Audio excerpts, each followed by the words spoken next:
WHO के director general हमारे तुलसी भाई, डॉक्टर टेड्रोस, केंद्रीय स्वास्थ्य में मेरे साथी मंत्री जेपी नड्डा जी, आयुष राज्य मंत्री प्रतापराव यादव जी, इस आयोजन से जुड़े अन्य देशों के सभी मंत्रीगण, विभिन्न देशों के राजदूत, सभी सम्मानित प्रतिनिधि, ट्रेडिशनल मेडिसिन क्षेत्र में काम करने वाले सभी महानुभाव, देवी और सज्जनों, आज दूसरी WHO global summit on traditional medicine का समापन दिन है। पिछले 3 दिनों में यहां पारंपरिक चिकित्सा के क्षेत्र से जुड़े दुनिया भर के एक्सपर्ट्स ने गंभीर और सार्थक चर्चा की है। मुझे खुशी है कि भारत इसके लिए एक मजबूत प्लेटफॉर्म का काम कर रहा है और इसमें डब्ल्यूएचओ की भी सक्रिय भूमिका रही है। मैं इस सफल आयोजन के लिए डब्ल्यूएचओ का, भारत सरकार के आयुष मंत्रालय का और यहां उपस्थित सभी प्रतिभागियों का हृदय से आभार व्यक्त करता हूं। साथियों, ये हमारा सौभाग्य है और भारत के लिए गौरव की बात है कि WHO global centre for traditional medicine Bharat के जामनगर में स्थापित हुआ है। 2022 में ट्रेडिशनल मेडिसिन की पहली समिट में विश्व ने बड़े भरोसे के साथ हमें ये दायित्व सौंपा था। हम सभी के लिए खुशी की बात है कि इस ग्लोबल सेंटर का यश और प्रभाव लोकली से लेकर के ग्लोबली एक्सपेंड कर रहा है। इस समिट की सफलता इसका सबसे बड़ा उदाहरण है। इस समिट में ट्रेडिशनल नॉलेज और मॉडर्न प्रैक्टिसेस का कन्फ्लुएंस हो रहा है। यहां कई नए इनिशिएटिव भी शुरू हुए हैं जो मेडिकल साइंस और होलिस्टिक हेल्थ के फ्यूचर को ट्रांसफॉर्म कर सकते हैं। समिट में विभिन्न देशों के स्वास्थ्य मंत्रियों और प्रतिनिधियों के लिए बीच विस्तार से संवाद भी हुआ है। इस संवाद ने जॉइंट रिसर्च को बढ़ावा देने, नियमों को सरल बनाने और ट्रेनिंग और नॉलेज शेयरिंग के लिए नए रास्ते खोले हैं।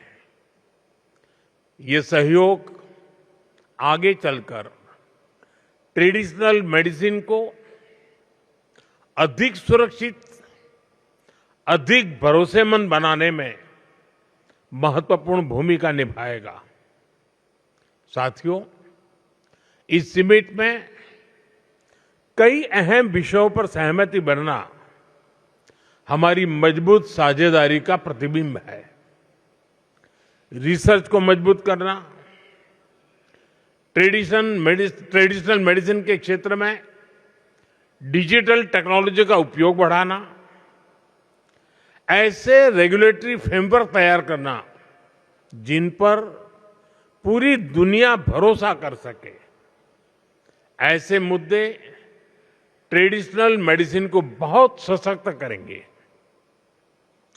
यहां आयोजित एक्सपो में डिजिटल हेल्थ टेक्नोलॉजी, एआई आधारित टूल्स, रिसर्च इनोवेशन और आधुनिक वेलनेस इंफ्रास्ट्रक्चर, इन सब के जरिए हमें ट्रेडिशन और टेक्नोलॉजी का एक नया कोलैबोरेशन भी देखने को मिला है। जब ये साथ आती हैं तो ग्लोबल हेल्थ को अधिक प्रभावी बनाने की क्षमता और बढ़ जाती है। इसलिए इस समिट की सफलता ग्लोबल दृष्टि से बहुत ही अहम है। साथियों, पारंपरिक चिकित्सा प्रणाली का एक अहम हिस्सा योग भी है। योग ने पूरी दुनिया को स्वास्थ्य, संतुलन और सामंजस्य का रास्ता दिखाया है। भारत के प्रयासों और 175 से ज्यादा देशों के सहयोग से संयुक्त राष्ट्र द्वारा 21 जून को योग दिवस घोषित किया गया था। बीते वर्षों में हमने योग को दुनिया के कोने कोने तक पहुंचते देखा है। मैं योग के प्रचार और विकास में महत्वपूर्ण योगदान देने वाले हर व्यक्ति की सराहना करता हूं। आज ऐसे कुछ चुनिंदा महानुभावों को पीएम पुरस्कार दिया गया है। प्रतिष्ठित जूरी सदस्यों ने एक गहन चयन प्रक्रिया के माध्यम से इन पुरस्कार विजेताओं का चयन किया है। ये सभी विजेता योग के प्रति समर्पण, अनुशासन और आजीवन प्रतिबद्धता के प्रतीक है। उनका जीवन हर किसी के लिए प्रेरणा है। मैं सभी सम्मानित विजेताओं को हार्दिक बधाई देता हूं, अपनी शुभकामनाएं देता हूं। साथियों, मुझे ये जानकर भी अच्छा लगा कि इस समिट के आउटकम को स्थायी रूप देने के लिए एक महत्वपूर्ण कदम उठाए गए हैं। ट्रेडिशनल मेडिसिन ग्लोबल लाइब्रेरी के रूप में एक ऐसा ग्लोबल प्लेटफॉर्म शुरू किया गया है जो ट्रेडिशनल मेडिसिन से जुड़े वैज्ञानिक डेटा और पॉलिसी डॉक्यूमेंट्स को एक जगह सुरक्षित करेगा। इससे उपयोगी जानकारी हर देश तक समान रूप से पहुंचने का रास्ता आसान होगा। इस लाइब्रेरी की घोषणा भारत की G20 प्रेसिडेंसी के दौरान पहली WHO ग्लोबल समिट में की गई थी। आज ये संकल्प साकार हो गया है। साथियों, यहां अलग अलग देशों के स्वास्थ्य मंत्रियों ने ग्लोबल पार्टनरशिप का एक बेहतरीन उदाहरण प्रस्तुत किया है। एक साझेदार के रूप में आपने स्टैंडर्ड्स, सेफ्टी, इन्वेस्टमेंट जैसे मुद्दों पर चर्चा की है। इस संवाद से जो दिल्ली डिक्लेरेशन इसका रास्ता बना है, वो आने वाले वर्षों के लिए एक साझा रोड मैप की तरह काम करेगा।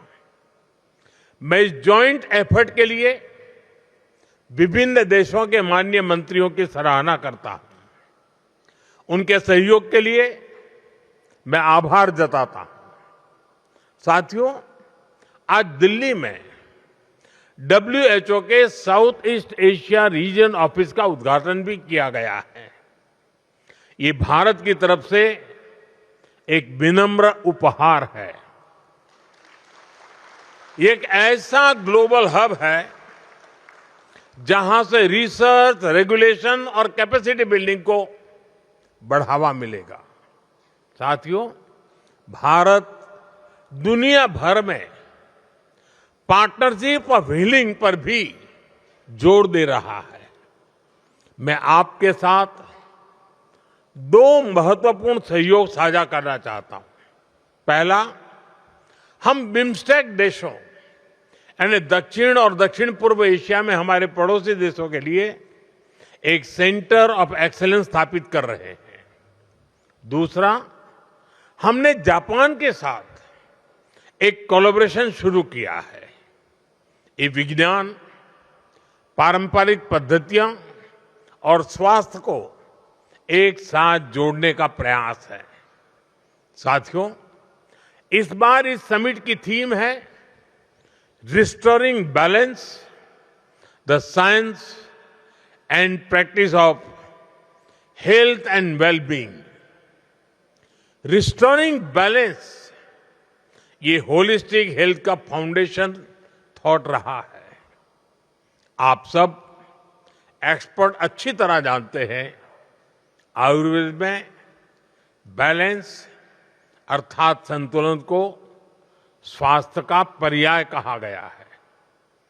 जिसके शरीर में ये बैलेंस बना रहता है वही स्वस्थ है, वही हेल्दी है। आजकल हम देख रहे हैं डायबिटीज, हार्ट अटैक, डिप्रेशन से लेकर कैंसर तक अधिकांश बीमारियों के बैकग्राउंड में लाइफस्टाइल और इम्बैलेंसेस एक प्रमुख कारण नजर आ रहा है।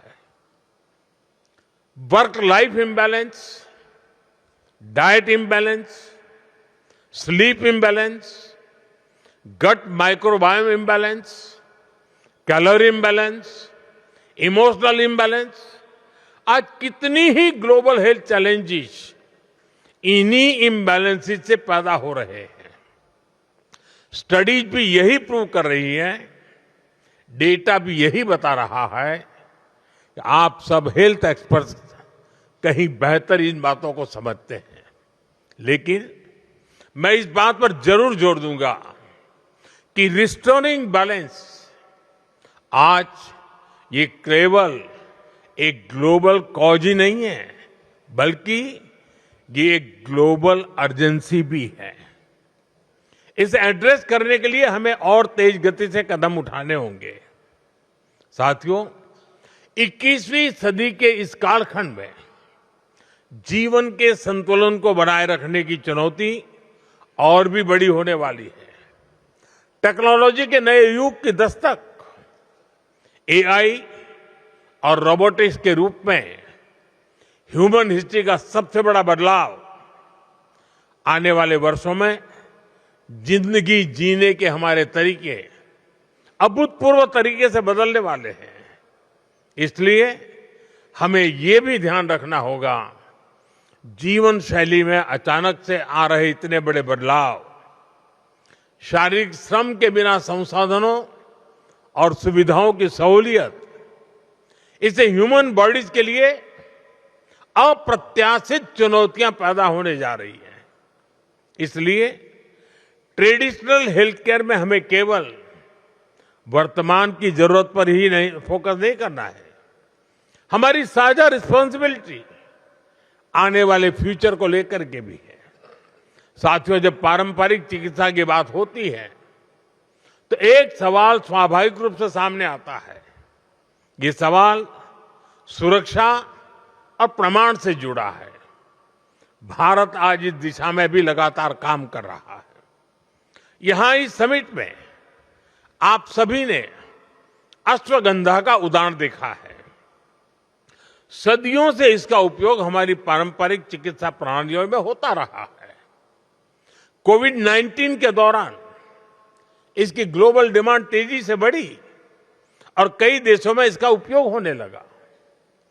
भारत अपनी रिसर्च और एविडेंस बेस्ड वैलिडेशन के माध्यम से अश्वगंधा को प्रामाणिक रूप से आगे बढ़ा रहा है। इस समिट के दौरान भी अश्वगंधा पर एक विशेष ग्लोबल डिस्कशन का आयोजन किया गया। इसमें इंटरनेशनल एक्सपर्ट ने इसकी सुरक्षा, गुणवत्ता और उपयोग पर गहराई से चर्चा की। भारत ऐसी टाइम टेस्टेड हब्स को ग्लोबल पब्लिक हेल्थ का हिस्सा बनाने के लिए पूरी तरह कमिटेड होकर काम कर रहा है। साथियों, ट्रेडिशनल मेडिसिन को लेकर एक धारणा थी कि इसकी भूमिका केवल वेलनेस या जीवन शैली तक सीमित है, लेकिन आज ये धारणा तेजी से बदल रही है। क्रिटिकल सिचुएशन में भी ट्रेडिशनल मेडिसिन प्रभावी भूमिका निभा सकती है। इसी सोच के साथ भारत इस क्षेत्र में आगे बढ़ रहा है। मुझे बताते हुए खुशी हो रही है कि आयुष मंत्रालय और WHO ट्रेडिशनल मेडिसिन सेंटर ने नई पहल की है। दोनों ने भारत में इंटीग्रेटिव कैंसर केयर को मजबूत करने के लिए एक जॉइंट एफर्ट्स किया है। इसके तहत पारंपरिक चिकित्सा प्रणालियों को आधुनिक कैंसर उपचार के साथ जोड़ने का प्रयास होगा। इस पहल से एविडेंस बेस्ड गाइडलाइन तैयार करने में भी मदद मिलेगी। भारत में कई अहम संस्थान स्वास्थ्य से जुड़े ऐसे ही गंभीर विषयों पर क्लिनिकल स्टडीज कर रहे हैं। इनमें एनीमिया, आर्थराइटिस और डायबिटीज जैसे विषय भी शामिल है। भारत में कई सारे स्टार्टअप भी इस क्षेत्र में आगे आए हैं। प्राचीन परंपरा के साथ युवा शक्ति जुड़ रही है। इन सभी प्रयासों से ट्रेडिशनल मेडिसिन एक नई ऊंचाई की तरफ बढ़ती दिख रही है।